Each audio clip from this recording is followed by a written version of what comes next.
Şimdi eminim siz benden daha iyi biliyorsunuz bunu. Çünkü siz benden çok daha bilgisiniz. Türkiye'nin içinden. Siz bunca sene gazetecilik yaptınız ama şunu söyleyeyim. Kuzey Irak, İsrail, Suriye, Şara, İsrail. Şimdi bu Kıbrıs Trilateral, bu üçlü Arnavutluk, Sazan Adası'nın onun 1/3 olduğu gibi İsrail üssü. Arnavutluk ya, Arnavut.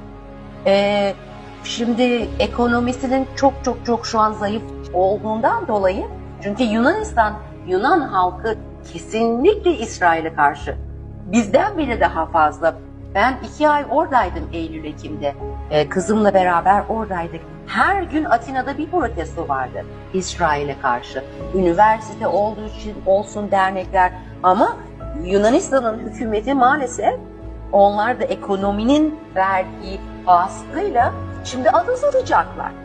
Birçok daha, yani Kıbrıs haricinde, şimdi Arnavutluk ve Arnavut, onu da bırakın, İsrail diyor biz şimdi bu adaları satacağız. Ka i gjë do të shtoj një gjë këtu dhe do të ndërjosh, më japësh pak minuta kohë. Sazani nuk është ai që shohim. Sazani është dhe një Sazan tjetër që është poshtë Sazani. Sazani është ishulli i vetëm në mesdhe antibërthamor. 5.000 njerëz, në të cilët 3.000 kanë qenë në shtap, dhe 2.000 rezervistë, mund të hynin aty dhe të mos kishin as mundësi që ti dëmton të gjë nga një sulm bërthamor. Sazani pati një incident të tmerrshëm që unë nuk e di nëse s'paku do të tetoj apo jo, sepse 8 vite më para, në momentin që filloi lufta në Siri, avionat e Londrës që ishin pjesë e NATO-s bombarduan Sazanin për të provuar bombat nëse do ishin efikase në Siri apo jo.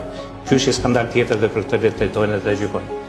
Sazani ka 4.736 bunker, që nuk i di njeri ku janë. Bunker të ndërtuar nga ata njerëzit që kanë punuar aty ndër vitet në Sazan.